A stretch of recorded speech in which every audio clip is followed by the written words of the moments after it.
இன்னைக்கு நம்ம சேனல்ல இப்ப ரீசெண்டா ரிலீஸ் ஆன கண்ணப்பா படத்தோட ரிவ்யூ தான் பார்க்க போறோம். இந்த படத்துல விஷ்ணு மஞ்சு, பிரபாஸ், அக்ஷய் குமார், மோகன்லால், காஜல் அகர்வால், நயன்தாரான்னு ஒரு நட்சத்திர பட்டாளமே நடிச்சிருக்காங்க.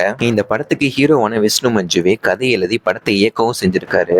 இந்த படத்தோட ஒன்லைன் ஸ்டோரி என்னன்னு பாத்தீங்கன்னா, இந்த படத்தோட ஹீரோவான விஷ்ணு மஞ்சு திண்ணன்கிற கதாபாத்திரத்துல நடிச்சிருக்காரு. இவர் தன்னோட குழந்தை பருவம் முதலே இறை நம்பிக்கை இல்லாம நாத்திகராவே வாழ்ந்துட்டு இருக்காரு. வேடவ குலத்துல பிறந்த திண்ணன் பாத்தீங்கன்னா உடுமூர்ங்கிற ஊர்ல வசிச்சுட்டு இருக்காரு. அந்த ஊர்ல 5 ஆதி குடிகளும் வசிக்கிறாங்க.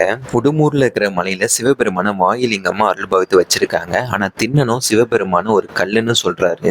ஆனா அந்த வாயுலிங்கத்தோட பவரை தெரிஞ்சு அதை தூக்கிட்டு போறதுக்காக கலாமுகிங்கிற இனத்தோட தலைவன் பாத்தீங்கன்னா உடுமூர் மேல படையெடுத்து வர்றான். இந்த நேரத்துல தன்னோட காதலியை வேற ஒருத்தனுக்கு விட்டு கொடுக்க கூடாதுன்னு திண்ணன் சண்டை போறான். இதனால அவன் அந்த குடியை விட்டு தள்ளி வச்சிடாரு. அவனோட அப்பாவும் வேடவ குலத்தோட தலைவரா இருக்கிற சரத்குமார். விஷ்ணு மஞ்சு இல்லாத நேரத்துல உடுமூர் மேல படையெடுத்து வர்ற கலாமுகி தலைவர் பாத்தீங்கன்னா சரத்குமாரை கொலை பண்ணிடுறான். இதுக்கப்புறமா திண்ணன் கலாமுகியை எப்படி அழிச்சான், நாத்திகனா இருந்த திண்ணன் எப்படி சிவபக்தரா மாறினா, எதனால மாறினாங்கிறதா இந்த படத்தோட மீதி கதையா இருக்கும்.